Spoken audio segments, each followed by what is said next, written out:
Welcome to Gulfstream Park West, and welcome to Gulfstream Park West today. And we have some information for you. We had some rain over the evening, so we're going to start the day with a sloppy main track.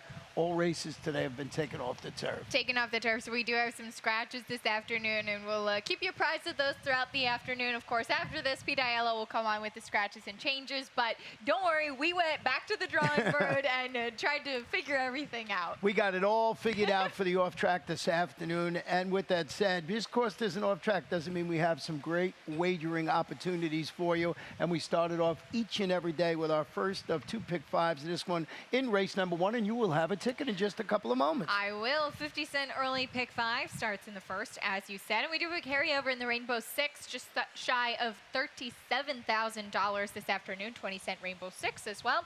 And then we cap it off with the 50-cent late pick five, but don't forget about the Super High Five. Super High Five, we have a couple today in races 5 and 7. That is the rolling Super High Five. And the story with that, you need 7 or more runners in the field. So we're offering that in race 5 and race 7 this afternoon. Once again, sloppy main track, off the turf this afternoon. And let's take a look at our first race on Friday afternoon, 7 furlongs. This originally scheduled for 7.5 furlongs on the turf. Now to be run on that sloppy main track. These are maiden claiming fillies, and they're 2-year-olds in here. A couple of scratches with the 1 and the 3. So we're dealing with a 5-horse field. Current favorite up there right now is Queen Lizzie. How'd you see this race? Or what horse did you use on your ticket? Well, we'll show you my early pick five ticket. I ended up using 3 horses. I'm actually really intrigued by the number 6, Zarabanda. Wondering if her speed will carry her. She actually ran a distant second, yes, but a good second last time out on a sealed sloppy track right here at Gulfstream Park West, using Queen Lizzie as well as the number 5, Little Victoria. Going to be using 3 horses in the second. That's another race taken off of the turf. I think really impacted by scratches, and a couple horses move up on the off track. Going to single Coronado again, and look at how he broke his maiden. It was on a sealed sloppy track right here at Gulfstream Park West back in October, almost a year to the day. That was October 15th. We'll see if he can repeat that. I just think on the drop, he's got so much class as well. Going to be using 2 horses, and then we have some class droppers in the 5th, and those are the 3 that I will use for $27.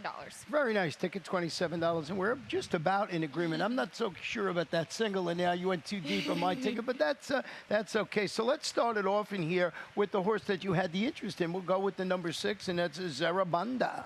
Well, as I said, this filly has a lot of speed, actually, and she was beaten nearly 9 lengths last time, but that was a much the best winner that day in Miss Lotus Flower, and she showed that early speed and was able to get second in that race. She has Abby Medina again aboard today. You just imagine she's going to send, and maybe she just runs away from the field. Well, I kept the 5 on top of my ticket, and that's Little Victoria, who's dropping to the $16,000 level, stretching out to 7 furlongs on this sealed sloppy track today. Recovered from a little bit of trouble at the start, bumped at the gate, finished 4th. That was her $25,000 career debut. That was going 5 furlongs on the turf. I think she can handle the surface switch, and I like the fact that she classes up nicely in the opener, but got to prove she can do it on this sloppy track. She does. She gets Jorge Ruiz in the saddle today. She's only ever been on the turf, but she does have experience under her belt now. The number 7, Queen Lizzie, who's the current favorite. The dam was a dirt sprinter. In fact, she was a stakes winner, actually. Never even tried the turf, so maybe that's the reason for all the money, because there is dirt pedigree. And she posted the best last race speed figures. So if you're just looking at that, you know, who's ran best last time out, it's this horse. That was at 5 1/2 furlongs. But once again, that race taken off the turf to be run at 7 furlongs on the main track. Similar situation, except for the distance in race number 2. 1 mile originally scheduled for the turf to be run on the main track. These are claimers 3 and up, non-winners of 2 in life, or a turf race, which doesn't matter anymore since April 13th, or 3-year-olds. $25,000 is the claiming tag in there, and we do have some scratches in there of the 1, 2, 3, and the number 5. All the main track onlys in there were 3 of them, 8, 9, and 10, all get in and will run. And we both landed on a main track only, the number 9, Royal Mine. Now, he's got to get out of second gear, Ron. That's his biggest thing. His last 4 races in 2 different barns and at different tracks have been second place finishes. So we'll see if he can take that next step forward. But I think because of his last 2 races, how he's performed on a sloppy track, he actually has 2 wins on a wet track.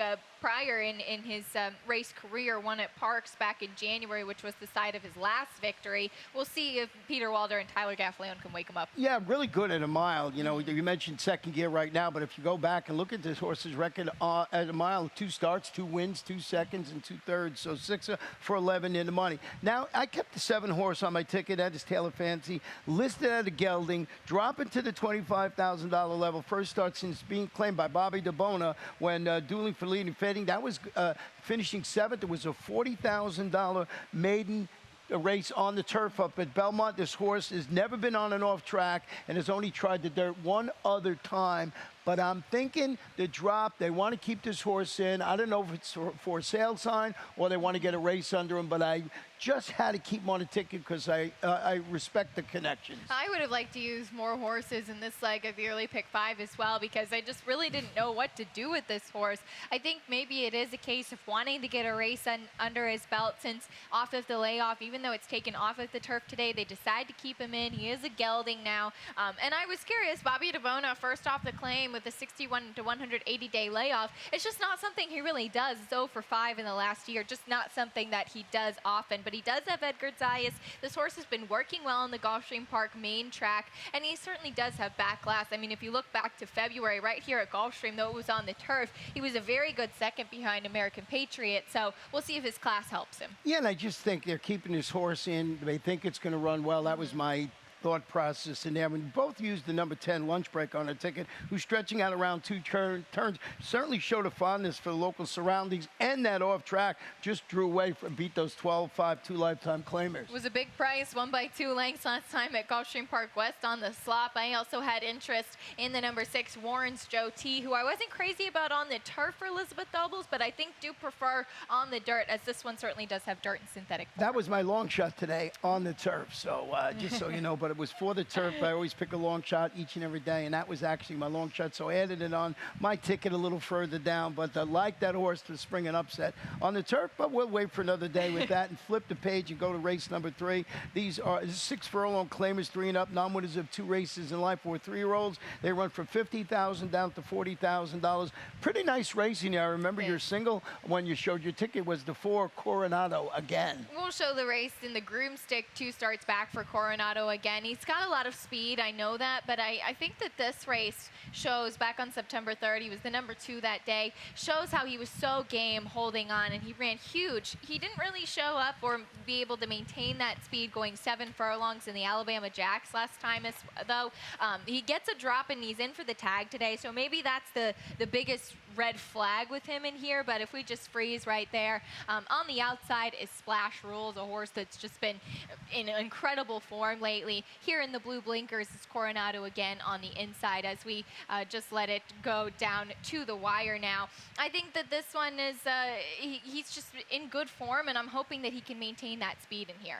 Well, I got him on my ticket for all the reasons you mentioned, but I did use the number 3 Players Luck on top. Has been training sharply over the track. So what, number 1, I like that. Preparation for the first start since a pair of strong sprint efforts across town in which he returned from an extended layoff to defeat $35,000 maidens. And if you look, that was on a wet track, listed as good. And then the one that raced by 6+ lengths follows that. Hard Ford second, go against 30 condition claimers. Want to show you stat over the last year, not 5 years, over the last year with Ralph Zadie, a layoff of 61 to 180 days, all claiming on the dirt. He's 9 for 21, 43%, 52% in the money, and a $3.50 return of $3.57 return of investment. And why I wanted to show it just over the last year, because this barn has been going great guns with this type of move just recently.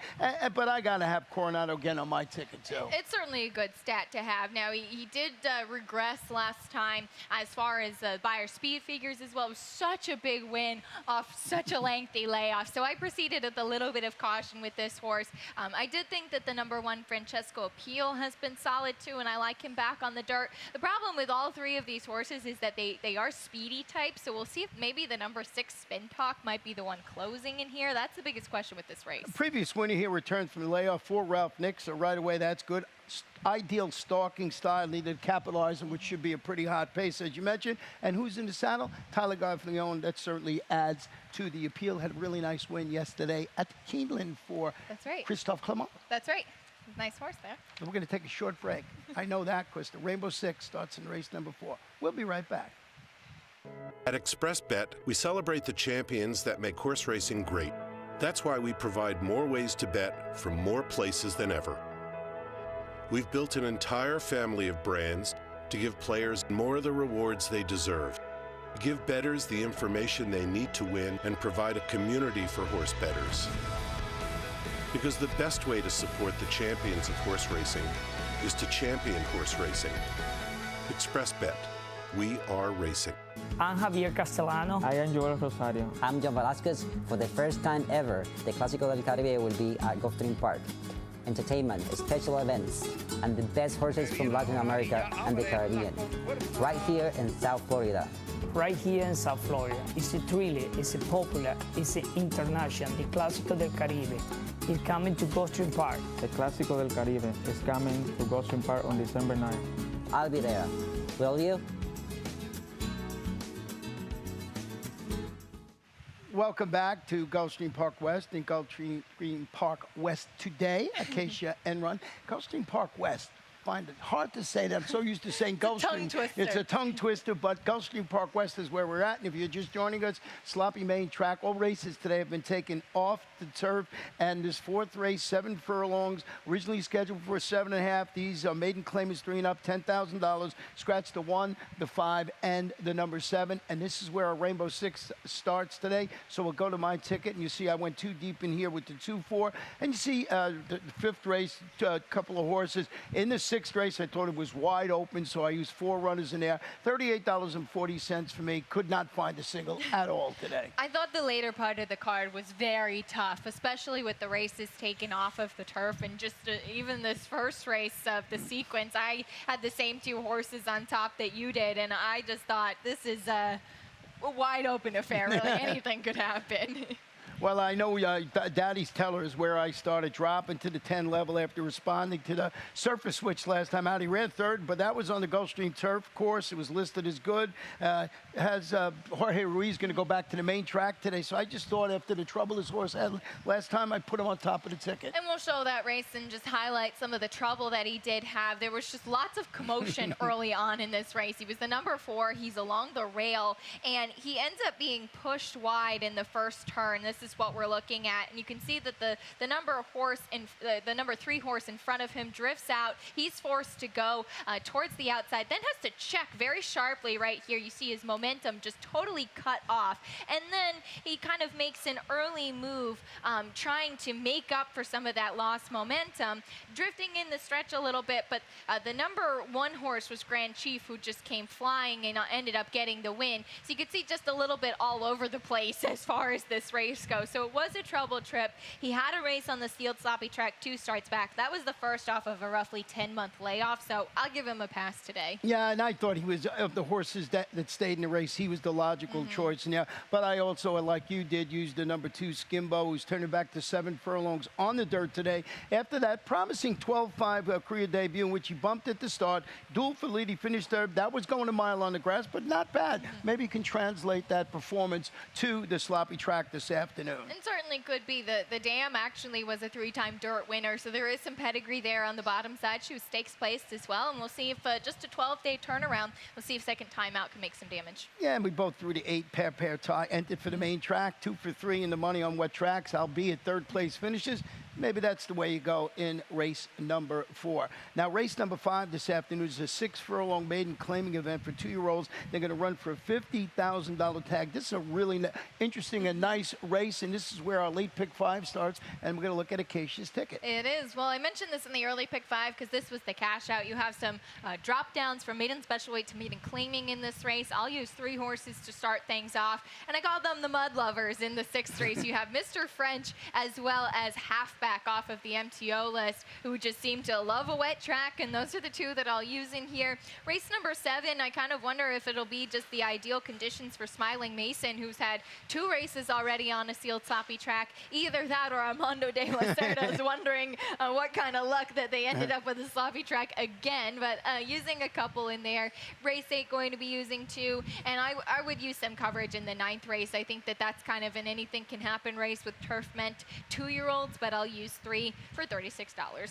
Yeah, and you're right. The final couple of races on the card, because of the surface switch, makes them tough to handicap, but should be a nice payoff if you can get it done this afternoon. Now, I started it off in here with the number 3 horse, Nonsuch, who's dropping to the 50 level, removing the blinkers this afternoon, hoping both of those adjustments help cure the current case of second-itis, which includes a pair of maiden special weight sprints.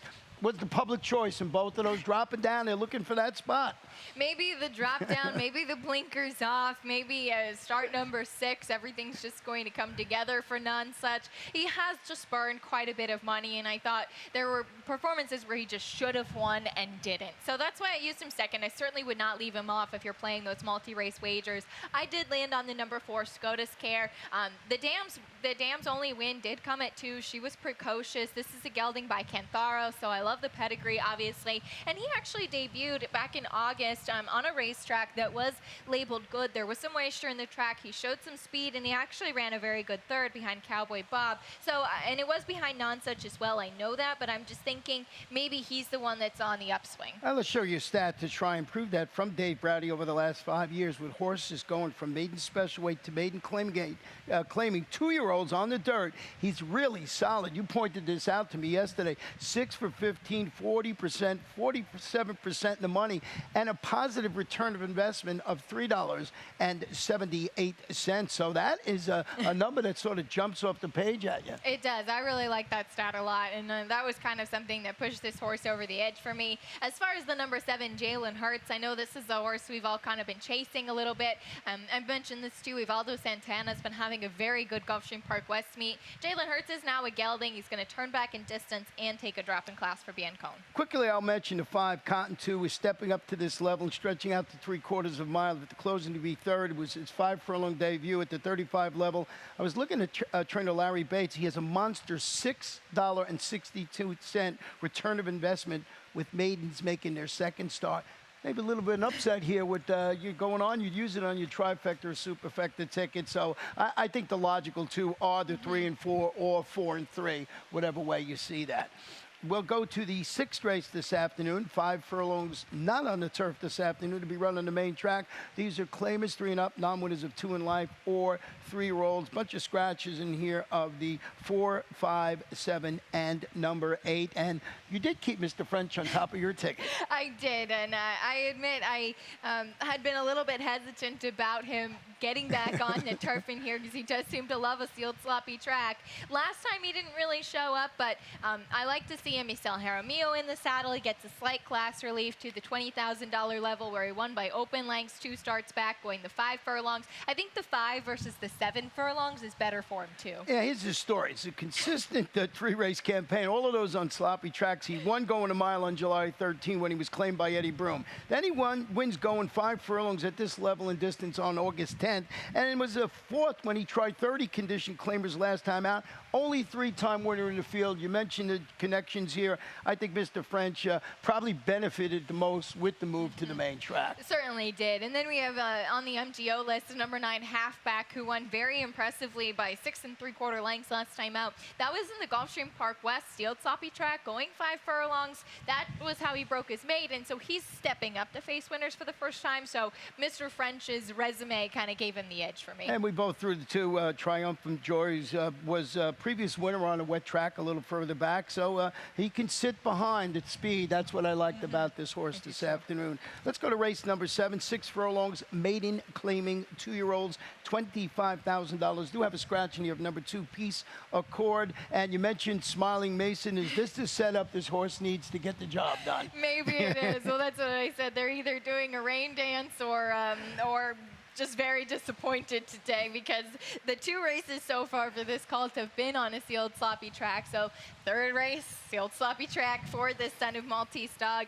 The dam was 11-time dirt sprinter. She already produced a stakes winner named Mighty Mekki. They added the blinkers last time, and I remember the barn being pretty high on this horse, actually. Maybe he just finally, 3rd race, gets the right setup and the right experience. Well, the connections I thought were doing a rain dance, but I didn't know whether it was to keep the race on a fast, move to a fast track or on the sloppy track. So we'll see if this is the setup this horse needs. The horse I used in second was the 6 Oh My Warrior, who's been training well over the track in preparations for his career debut. Just kept going back to this horse on the paper. Trainer Antonio Chiaffi has Luis Castillo atop this intriguing possibility. He's the son of Poseidon's Warrior, so he's got the right name with Poseidon's.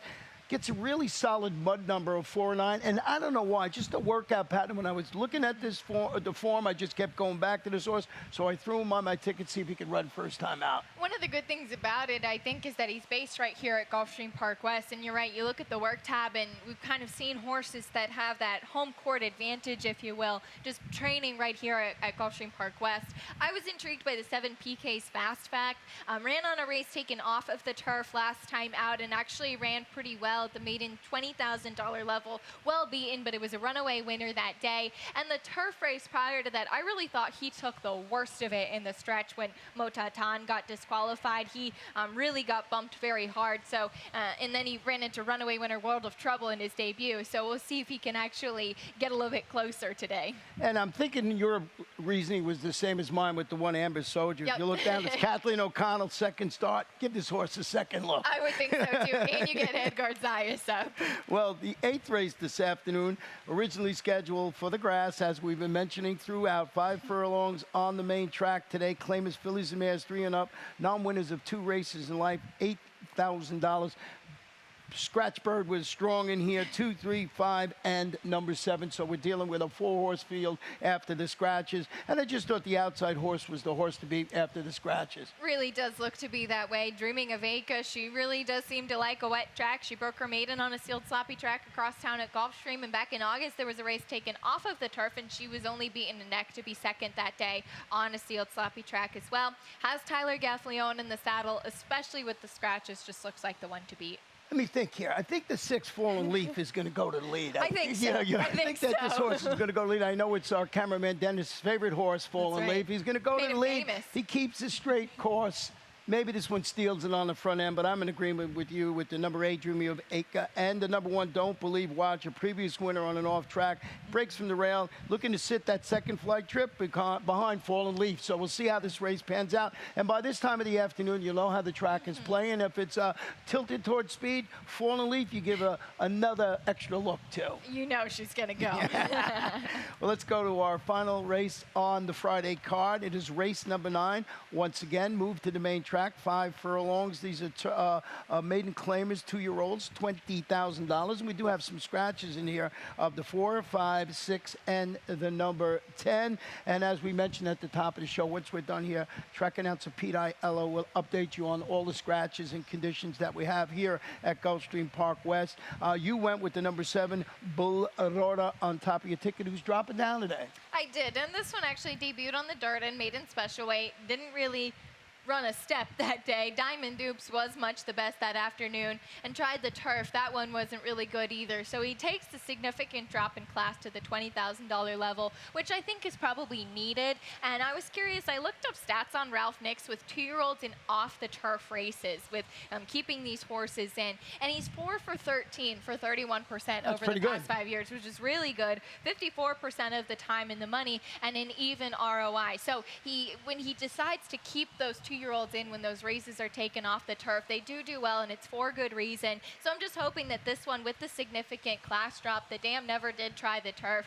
We'll see if this is just the right spot. And you know, the best handicapping angle, the drop. Put them where they belong. So certainly used it on my ticket for that reason. But I did go with the number 9, Paco, what did we say? Ensacco. Oh, Paco Ensacco. And this one is going back to the main track after finishing approved second at this level on the turf.